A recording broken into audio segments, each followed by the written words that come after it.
Hello guys, good morning, good afternoon, and today is June 30, the last day of June.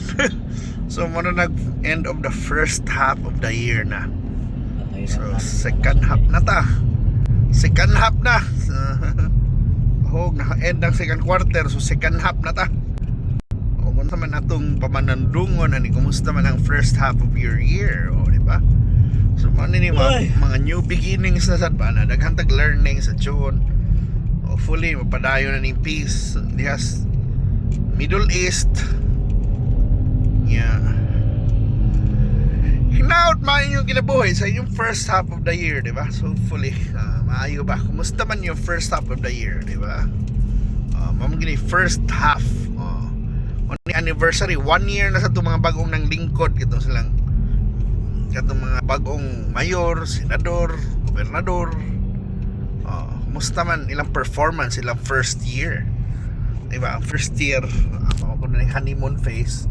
Saan na yung second year, diba? Pamundo na ni. Wala rin sito. Hindi na pwede bulipton ng taxi. Uy. Ayaw, lagi ka ba? Hindi ka na rin na late kay. Uy ka. So mauna ang first half of the year, nahuma na, second half na, and what are your expectations? So na mag-uwan, no? And it's a beautiful afternoon. So gikan ta dito sa Embeles. Now we're here sa na Don Hill Garcia Street, and maliko ta sa Avila. Diba?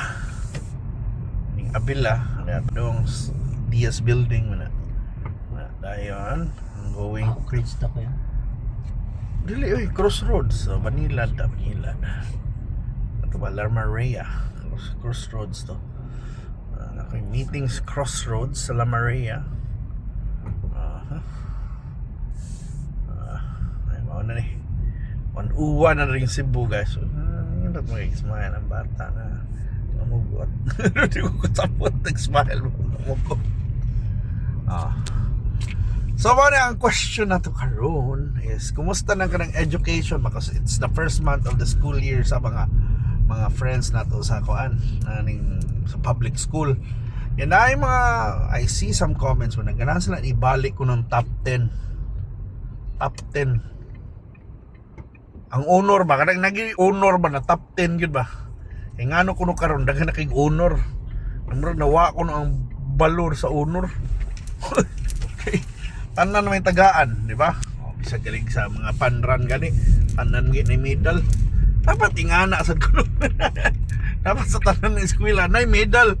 Pero nasa uban di na masugot ana kay mura di naman maninguha ning uban kay makita ang scatter kuno ba kay honor man tanan.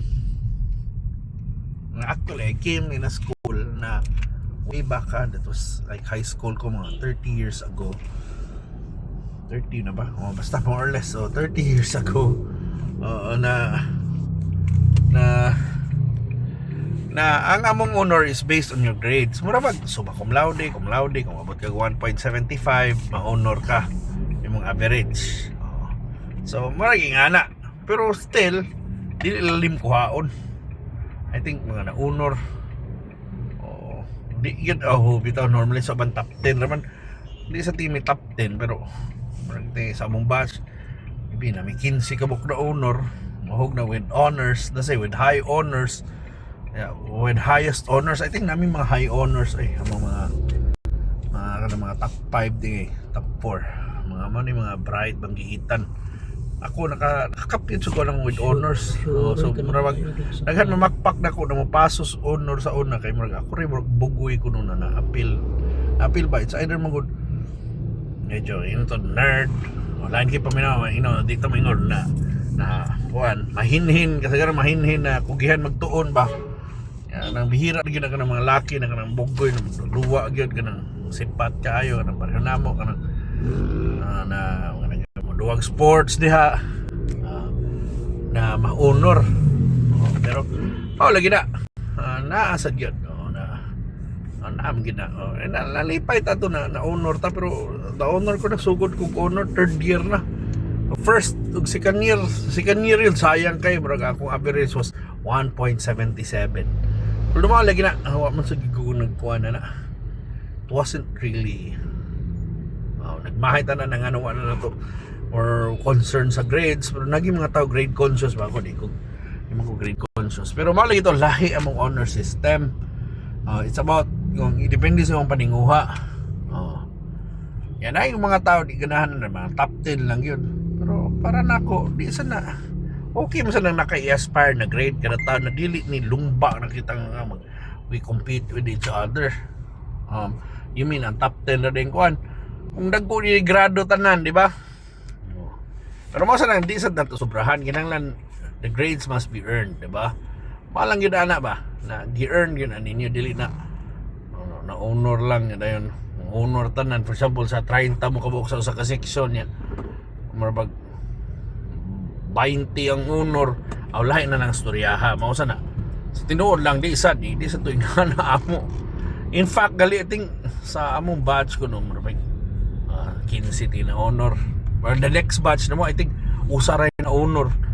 Kuya sad mo mag depende gina, depende lagi na sa kuan sa kana na sistema. It's either kambayra or daghan, pero depende, wala, it's independent sa mga sa tao, dili required na po ang tagaan.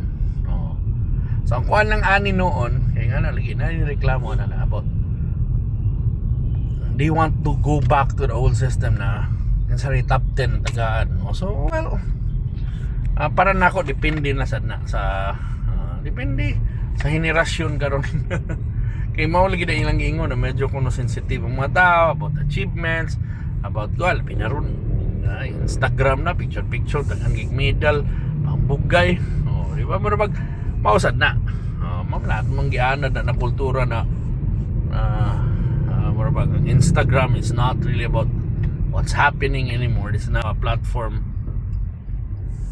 to boast, to flex, to ilang tawag na, to boast, to flex, to generate envy. Isuda sa na generate envy. So hopefully ko na manang usbo na sistema ay yung sana pwede, di ba? Generate envy.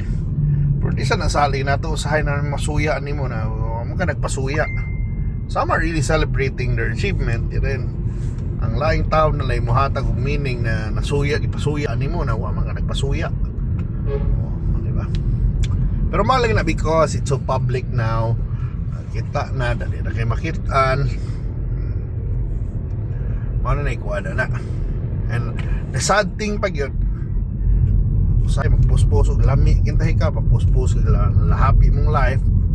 Swerte lang tiya kung manguntak nimo na ni mangutang na noon, pero dili man gud mo iban masakitan man noon. Nawam mo sila hilabti.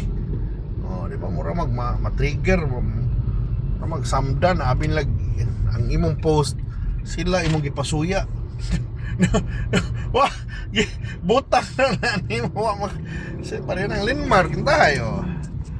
Puspos siya na naka-bathrobe siya, na nampiling, nakakuan, kanang sleeper sa hotel, nampiling, wala may mapansin. Pero ako niya tuyo pero na di maglagot kay bawa ba, may mga utang niya. Number 4. Di ba, naka number 4 ko na siya. Pinalingkod-lingkod ito, sa ka-resort. Di ba, pero Amto siya nagpasuya siya, nagpasuya good siya, pero di mo man siya gitarget kita to na pasuyao niya ba. Yan na may uban masuya manoon. Bisag gito dugay na niya. Wa niya kasturya pagkakita noon manawag ni Mar na kay kwarta niya Mar. Mga musta. Na siya na mag-friends ug kalit. Pero anyway, mara na tong gitabi bitaw. So what do you think about kaning katong ano bang achievement system in school? Should we go back to ng top 10 lang? Should we change it again? Or bitaw, or tasan man na to ang standards na dili sad pwede tanan maunor di ba? Although mao lagi, I don't know lang gud sa kids. Mana mental health issues ba na? Kung di ka kadaw tugkuan, mahiubos di ka, masakitan ka, pero di ra ba na feelings are neutral ra ba, naagid ra ba nga na masakitan ra ba, naigini ka na masina maglagot nga ano na ayunor lang anak. Di ka na malikayan. So I don't know, sana pag-balance, pero let me know your thoughts, guys. Thank you so much for watching, and this is Cebu, the beautiful Cebu. Bye bye bye.